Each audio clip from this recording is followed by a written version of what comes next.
Este podcast é uma produção Reverber.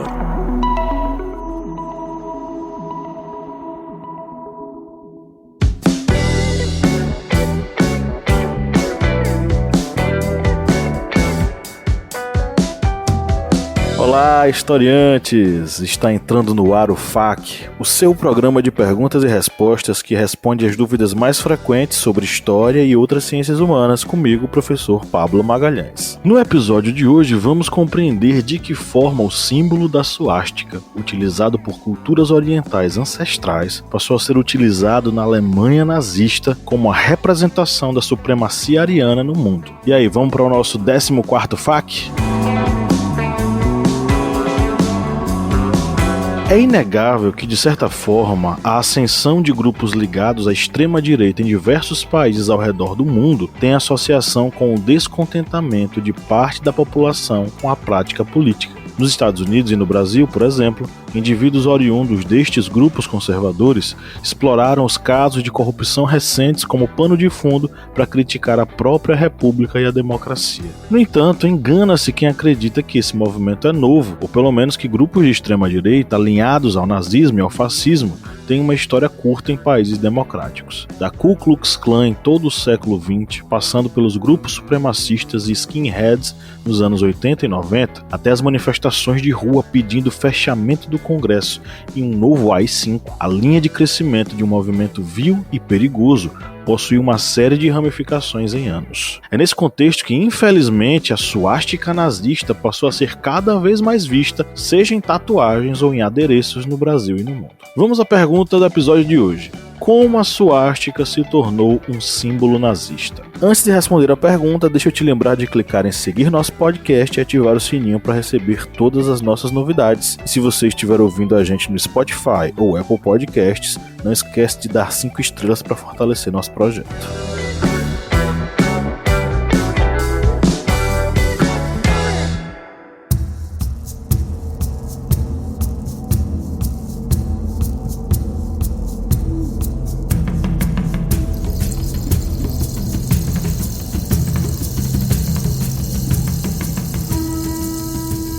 A mais antiga representação desse símbolo está presente em um utensílio datado, segundo especialistas do Museu do Louvre, em Paris, de 7.000 anos antes de Cristo, encontrado no Oriente Médio. O artefato, um prato de cerâmica, foi localizado na região da antiga Mesopotâmia, atual Iraque, nas escavações do sítio arqueológico de Samarra. Sua utilização ao longo da história foi extremamente variada, recortada por diversas culturas da antiguidade oriental. Na própria civilização mesopotâmica, a suástica aparecia em moedas correntes entre as cidades-estado. Nas civilizações pré-colombianas, podemos identificar o uso do símbolo com uma grande similaridade entre os indígenas navarros e os maias. Entre os chineses, a suástica representava o número 10.000, em mandarim, Wan, que também é usado para representar o todo da criação, no Tao Te Ching, o livro basilar do taoísmo. A suástica pode também ser encontrada em templos hindus, símbolos, altares,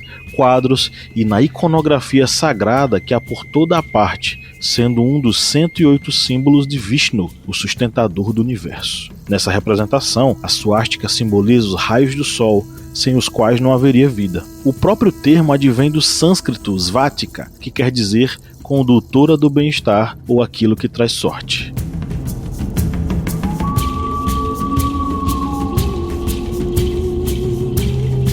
Das tradições milenares à Alemanha de Hitler, a suástica passaria por uma apropriação indébita que ressignificaria sua imagem. Inicialmente, podemos apontar o arqueólogo Heinrich Schliemann como personagem principal desse processo, ainda no século XIX. Esse pesquisador alemão foi responsável por uma série de interpretações equivocadas sobre o símbolo a partir de um sítio arqueológico no Estreito de Dardanelos. Schliemann queria encontrar artefatos que apontassem para o local de existência da outrora cidade-estado de Troia. Na localidade, ele escavou uma série de instrumentos que possuíam em seus ornamentos as suásticas, muito similares ao material por ele encontrado nas proximidades do rio Oder, na Alemanha. Em sua interpretação rasa e enviesada, Schliemann traçou uma ligação entre os gregos e os teutões, ou povos germânicos, defendendo uma linhagem pura que uniria historicamente gregos e alemães. Contudo, antes que o nazismo se apropriasse do símbolo, um movimento esotérico chamado de Sociedade Teosófica, sob a liderança da russa Madame Helena Petrovna Blavatsky, incorporou a suástica entre seus símbolos. Em seu livro A Doutrina Secreta, Blavatsky defende que os arianos seriam a forma mais pura dos seres humanos e as demais tribos e grupos inferiores ou degenerados. Ela também profetiza sobre a destruição das, entre aspas, falhas da natureza raciais à medida em que a raça superior cresce. Em um dos trechos do livro A Doutrina Secreta, Blavatsky diz o seguinte: assim, a humanidade, raça após raça, realizará seu ciclo de peregrinação designado.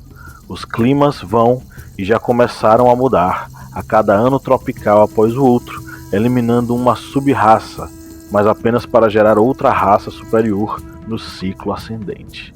Enquanto uma série de outros grupos menos favorecidos, os fracassos da natureza, irão, como alguns homens individualmente, desaparecer da família humana sem mesmo deixar um rastro para trás.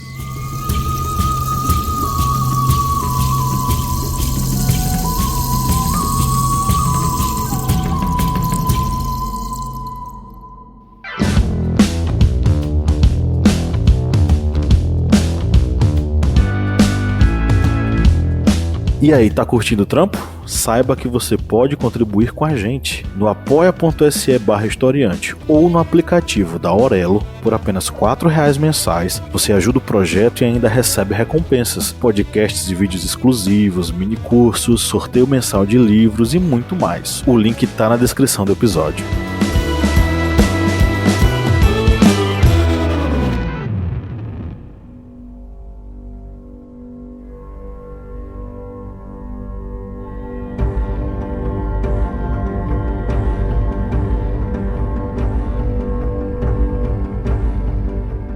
Os ensinamentos de Blavatsky incendiaram uma Europa mística no início do século XX, em especial na Alemanha. Lá, o poeta Guido von List e o jornalista Jörg Lanz von Liebesfels, ambos místicos e nacionalistas ultraconservadores, juntaram os pontos de Schliemann com a teoria da escritura russa e passaram a divulgar e defender a linhagem ariana pura dos alemães, seres naturalmente superiores aos demais, tendo na suástica o símbolo máximo dessa conexão.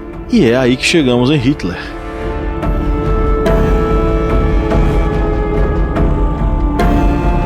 O futuro Führer bebeu a fonte mística da suástica e idealizou uma Alemanha pura, branca e ariana contra os seres degenerados que deveriam, nas palavras da Madame Blavatsky, desaparecer da família humana sem mesmo deixar um rastro para trás. O livro Mein Kampf ou Minha Luta seria a síntese do arianismo, a base ideológica do nazismo escrita por Hitler e a suástica sua representação, emplacada em todos os espaços oficiais e não oficiais da Alemanha. O partido nazista não foi o único a usar a suástica na Alemanha. Após a Primeira Guerra Mundial, alguns movimentos nacionalistas de extrema direita já a haviam adotado no território alemão e, como símbolo reconstruído, ela foi associada à ideia de um Estado racialmente puro. Na época em que os nazistas obtiveram o controle político na Alemanha, as conotações originais da suástica já haviam sido alteradas para sempre. O esquema de cores da bandeira nazista foi intencionalmente elaborado sobre as cores da bandeira da Alemanha Imperial, a qual ainda era um poderoso símbolo para muitos alemães que rejeitavam a democracia e a República de Weimar. A combinação entre as cores, junto à suástica, criou um logotipo poderoso, uma marca que tornou-se indelevelmente ligada ao partido nazista. Em 1933, pouco após tomar o poder, o regime hitlerista substituiu a bandeira constitucionalmente mandatória da República de Weimar. O presidente Paul von Hindenburg e Adolf Hitler emitiram um decreto declarando que a antiga bandeira imperial alemã deveria ser hasteada em conjunto com a bandeira que carregava a imagem da suástica.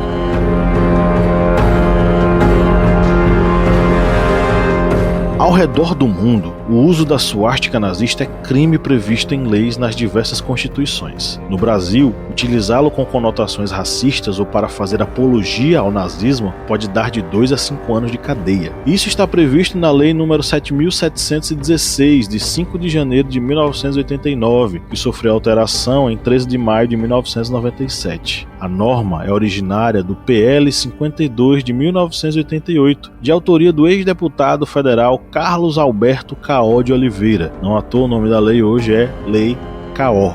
O ex-parlamentar, falecido em fevereiro de 2018, foi militante do movimento negro e jornalista, tendo participado inclusive da Assembleia Constituinte que redigiu a Constituição de 88. No artigo 20, parágrafo 1º, fica claro que, abre aspas, fabricar, comercializar, distribuir ou veicular símbolos, emblemas, ornamentos distintivos ou propaganda que utilizem a cruz suástica ou gamada para fins de divulgação do nazismo é proibido. Fecha aspas.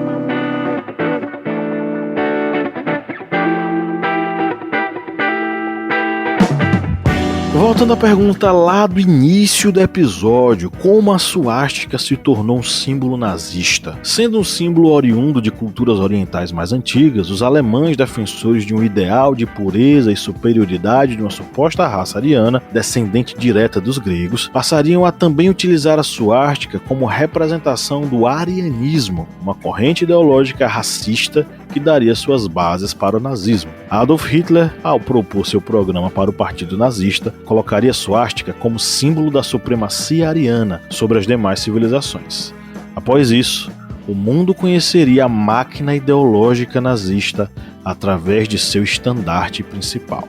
Mas aí já é assunto para um próximo episódio. Chegamos ao final do FAQ Historiante, e aí, a gente tirou suas dúvidas? Lembrando que você pode mandar perguntas diretamente pra gente no e-mail contato@ohistoriante.com.br. Quem sabe a sua pergunta não vira um episódio aqui. A bibliografia base para esse episódio tá na descrição. E claro, eu deixo o convite para que você acompanhe os nossos programas ao longo da semana aqui no podcast. Quarta-feira tem Minipédia, e no final de semana, no sábado, tem a nossa mesa redonda sobre temas da atualidade. Eu fico por aqui, abraço!